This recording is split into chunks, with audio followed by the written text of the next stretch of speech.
Fill the Funnel Podcast with Jeff Swan and Tom Slocum. We're here to help you crush your targets with tactical tips and insights you can act on today. Don't have a fancy tech stack, a big budget, or even a huge team to lean on? Well, it's time to get that solved today with FTF Fridays. Hi, everyone, and welcome to another edition of Fill the Funnel Fridays. What we have to talk about today, this is called prospecting paralysis. So this is what Tom and I came up because we're geniuses. But essentially, I saw a post from Gary Vee last week that basically had him giving a funny face and saying, like, you're not a perfectionist, you're just scared. And it made me think about how I feel sometimes when I'm about to do cold calling or when I want to send out that email. And it just, you get that little bit of a nerves. You don't really want to do it, but you have to do it. And there's just this, like, all this stuff is going on in your head and you just end up not doing what you have to do. Now, this is unbelievably dangerous to a prospector because as soon as you get scared, you're going to actually have paralysis. You're not going to do what you need to do. But if you can get over that fear and you can literally just, follow Nike's phrase, just do it, then that's where the magic happens. That's where you get over that cold call reluctance or whatever else you want to call it, that prospecting paralysis, and you make things happen. So with that in mind, Tom, what do you think? Why do you think people are so afraid to make that call or send that email or make that LinkedIn connection? What causes prospecting paralysis is what I'm asking. I think it's a couple things, right? I think a lot of it is mindset and assumptions, and also being connected to the outcome. You care. A lot of times we care so much about the outcome when we pick up that phone or we send that email, because ultimately our job as prospectors is to land meetings. So that's your intent. And so when that outcome doesn't happen, it freezes you up, and then you second guess what you're doing, or they hit you with too hard of an objection that you just are frozen because the call didn't go or the email exchange didn't go the way that you wanted it to go. And having that mindset and those assumptions, make you afraid to make that next phone call. Because if it happened on this one, I'm going to assume it's going to happen on the next 5 that I make.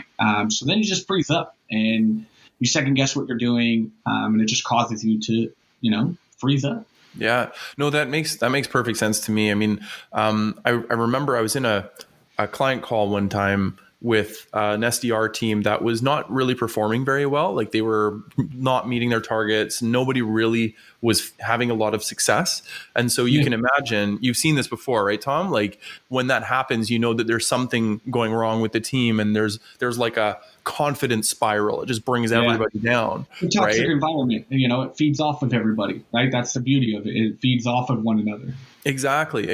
And then there's always that one rep who's just like had enough, and you can tell in just the way they talk is that, why didn't you make your calls? Well, you know what, our customers don't pick up the phone, or, they prefer emails instead. Okay, so why didn't you make that email? Oh, well, you know what, I was busy doing this and blah, blah, blah. I was busy doing follow-ups instead. So there's always like this spiral of just this constant excuses not to do it. But the fact of the matter is that we're senior SDR leaders, right? Like, we can understand that when you hear that from somebody, there's really something behind it usually, and like you say, that's probably because they've had some stinging objections, they've had some really bad conversations that have led them to think that, oh, people don't really want this product anymore. I'm bugging them, I'm interrupting them, right? Yeah, it's a lot, right? You either create an excuse as to why you don't have time, or, you're just at a point of making a call and you stop due to something you're not sure about. There's multiple reasons, there's a number of reasons, but reality is they're just lame excuses used to really help justify your unwillingness to prospect. And so how do you overcome that? What are ways that you can be practical in that and overcome that? Whether it's video prospecting, right? You hear everybody, there's 8 million excuses as to why you're not picking up Vineyard or one of the tools and starting to record video. Yeah. Same with email, right? You're looking on Google for all your answers and you're not finding a way to create it yourself, or you're too scared. You don't know how to be yourself in the email. You don't have the framework. Or the cold calling, right? You just get so scared because I remember the first time I made a cold call and I got put on a phone and they were like, hey, here's a list, go for it. Person picks up the phone, pitch them. You're terrified. Yeah. And I think it's a lot of, you're not there with the person. It's all over the phone. It's the unknown. Let's bring it right there. I think that's the secret to it, is it's the unknown, and just human behavior is to be scared of that because it's unknown. Yeah. But that's how greats are made. That's how things happen, is because people venture into that unknown and they lean into it. And they create things and they find out a way to overcome that paralysis that is prospecting. And they feel more confident because they own the process. They created that email. They feel good. They pump their chest, or, it gets them over that hump. I love that you say that, Tom, because it kind of reminds me. So that post I did a little while back was all about, or actually, sorry, the post I did yesterday, it wasn't that long ago. But basically, I mentioned that I had a stinging objection yesterday that kind of ruined my afternoon. Luckily, it was at the end of the day, so I didn't really kill my productivity time, but it didn't feel the best, right? And I forget that even after 15 years doing this, sometimes rejection freaking hurts. It doesn't feel good, right? So one of the commenters on my post actually mentioned that what they do is they try to do, if they have like a really bad rejection or something like that, what they do is they turn around and they do something they know they're good at. So if they're not good at cold calling, but they're good at emailing, they have a really bad cold call, they go and send some prospecting emails. Or if they're really good at follow-ups, they're going to call a couple customers that are this close to closing and go finish that up, right? So you can get some type of win. Is they go back to something familiar. You get rid of the unknown, right? That's it. You get back to familiarity. That makes you get that confidence again, right? And there is a cure to all of this. There is a way to get over this paralysis. And most, think that it is failing to prospect will correlate with the failure to eat, right? You're not having enough food to eat makes anybody prospect, right? Because eventually you're going to get over that paralysis, because after a week or two, your numbers aren't producing. So you're going to have to overcome that, or obviously find a different job. Yep. But the real answer is not to get to that point of, oh my God, my back's against the wall, now I have to. Yep. It's more of finding the real cure, which is believing in yourself and really the ability to help others. And that's what you're doing when you're writing an email, when you're doing a video, if you're, doing a phone call. The first thing has to come down to believing in yourself, because then there's no paralysis. And you just mentioned that. Like, I know I can do really good in follow-ups because I know there's already an avenue there. I've spoken to them. There's a connection. It's not so scary. And I believe in myself because I've already landed a conversation with that person. So calling them again isn't going to hurt. It's familiar. Yeah. Versus I'm going to go back and chase 20 other cold call people that have never heard from me. I can't do that. I'm not there. Like, that's uncomfortable to me. Yeah. And you don't believe in yourself because you're not armed. And I think a lot of the paralysis comes from, make sure, you come prepared to your outreach. Yeah. It's a thing I'm learning right now, which is EAT, which is expertise, authority, and trust. And if you measure that model in all of your prospecting, filling the funnel procedures, there will not be a paralysis, because you're coming from a level of expertise, you're coming from a level of authority, and you're coming from a level of trust, right? Yep. Like, if you go into your prime place of for you, right, you're really good in cadences and scripting. So you can go into that realm and pump your chest, right? I'm Jeff, I can do these, because you have expertise there. Yeah. But you jump on a phone call, you're like, maybe not so much, right? Like, that's not my realm. So you get paralysis. But if you were to work with somebody to power you up in your cold calling and teach you, hey, those same skills that you do in cadence and scripting can be applicable to the way you make a phone call, then you're going to pump your chest and you won't have that paralysis. So you have to practice. You have to, the way to cure this is to lean into it, accept that nothing good happens without discipline, right? Yep. You have to condition yourself. And so, if you like to run, then you have to run often to get your body up to that, right? Yep. And if you don't run for a few days or weeks, you lose that conditioning. And so when you do go out for a run, it's painful. But if you're able to be disciplined and have prospecting blocks on your calendar and sticking to it, it'll help you practice those muscles, and the paralysis will eventually go away because it's a comfortability for you. No, you're right though. Like, so one of the things that really stuck out to me, what you're saying there, was that you believe in yourself.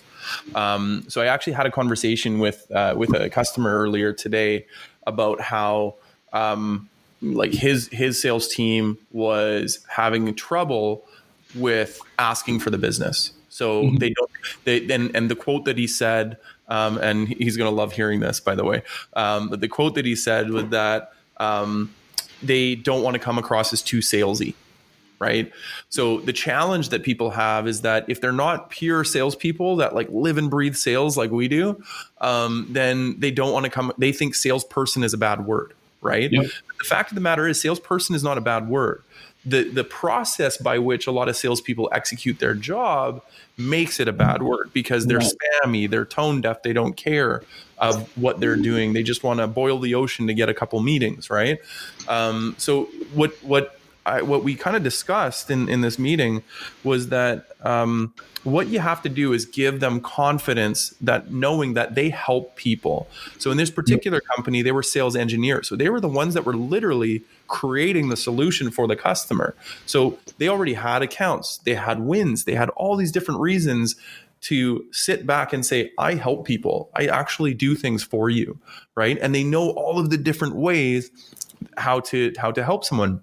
Yep. Now, not everybody prospecting is a sales engineer. So let's back that up for a second. But the fact of the matter is that when you're selling a solution, as long as it's not the worst solution in the world, you're helping people do something that they can't do, or they have trouble doing, or it's too expensive, or it takes too much time. You're helping people solve a problem that they have in doing their job, right?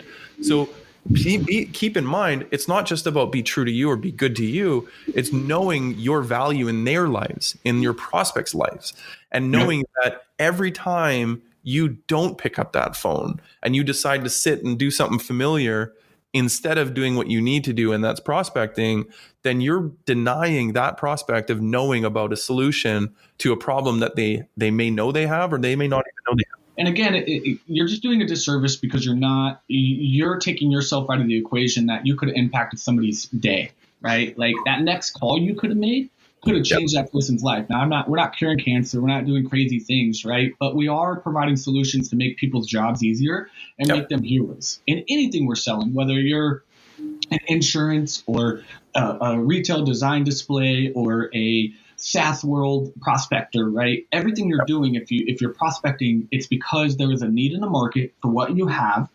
That's why it exists. And you're doing a service for that. And at the end of the day, it's all going to take about, one thing is repeating, right? It's the words you find each morning in the shower that you look up at the shampoo bottle and what does it say? Repeat, right? And so thinking that one call, like you mentioned your scenario yesterday, you had that one call. If you take that one call as all it, then that is acute prospecting paralysis, right? That's it. You think that one call is it, your day is done, shot, oh my God, that's it. But repetition is often the best cure. Again, you see when basketball players or athletes, when they miss that dropped ball or in the football game, or Steph Curry can't make a three that whole game, what do? They lean into it, they stay after hours, and they practice that drill until they can get it down, right? They'll shoot 50 free throws in a row just to get back into that familiarity and get over that. But you cannot just say, well, I missed the first three of the whole game, so I'm not going to make any more. That was it. I'm out. Threes don't work. Threes don't work. I missed a three. Right. Yeah. Like you just got to keep shooting, right? Look at some of those guys. You see their stats. You're like, why do you keep throwing this guy the ball? Or why does he keep taking shots? They eventually figure it out. You get over that acute paralysis and you get into your groove. And so you have to do that in prospecting is don't be scared to lean into it and have a good time with it. Prospecting paralysis does not have to be fatal. It doesn't even have to be a recurring illness. It really just comes down to the choices being yours, right? And finding out to believe in yourself, understand that one call, one email doesn't dictate the outcome of the rest of the day. And you need to detach from those outcomes and remember that you are helping people. Remember those small wins and continue to carry that energy in everything that you're doing. And don't be scared. There's nothing to lose. There really isn't. It's only going to help you grow. You'll live, right? Straight up. And Tom, not only that, but think about it this way. So you're a sports guy, I know this. Think of a batting average. What's a good batting average? And this is my favorite story, 300, right? The best batting person bats a 300. Okay, so what does a 300 mean to those who don't know? That literally means a third of the time or 30% of the time that they're up to bat, they're having success. They're either getting the hit, they're getting on base, they're hitting the home run. But what people don't understand is that other 70%, right? Like what's happening there. So go for it. So the best home run hitters of all time, the ones that you even know, even if you have no idea about baseball, you know their names because they hit, right? But the fact is their batting averages weren't 1,000, they weren't 500. They were still around that they were still losing 2/3 of the time. The best in the world whose names are etched in history, they still lose 2 out of 3 times. Yep. So think if Babe Ruth never went back up to the plate after his first strikeout, right? Yep. Think about some of these major players that the first time they failed, they never went back at it. We would never know who they are. We would never know their story, but they leaned in and they keep showing up every day. And that's what you have to do when you're prospecting is you have to continuously grow at it. You have to continuously show up and understand that most likely 70% of the time, the outcome is going to go the wrong way. But you have to be ready for that third percent, that 30%, right? That is going to show up. And you need to be prepared for that and be at your best and know that you're going to help that third. And that other 70% is there to help you maximize your success within that 30%. 100%. So with that said, so just to conclude kind of our conversation today, if you really look at it, what causes prospecting paralysis is a lack of belief in what you're there to do in the positive level. Maybe you don't believe in yourself. Maybe you don't believe in the solution. Maybe you don't believe in the process or many other reasons. Or you're just a bitter old salesperson who's collected objections forever and just hate hearing the same things over and over again. It doesn't really matter. But the fact of the matter is the thing that really causes prospecting paralysis is some lack of belief that what you're doing is going to work. Or it's because I don't want to spend all this time now. Forget it. Even people will spend the time if it works. So if it doesn't work, then they don't want to do it, right? So 100%. how you solve for that, Tom? I'll just summarize everything, and you help me out if I miss this. But basically, you just do it. You just pick up your socks. You get out there. Maybe you crank a loud tune and get really hyped up. You just get out there and do it. You keep going, repetition, keep getting up every day and doing it to make sure that you get positive results. And then finally, I guess you just learn from what you're doing and just have trust. Don't get hung up on the little things, right? We want things to always be perfect, but in sales, it's rarely the case. It's the luck of the draw on every time somebody picks up the phone or opens their email. You just have to press on with the confidence that things will work out as you go if you continue to do the right behaviors. Thank you for joining us for another episode of Fill the Funnel podcast. If you like what you heard, be sure to hit subscribe on your favorite platform, give us reviews, and tell all your friends about us. Till next time, happy hunting.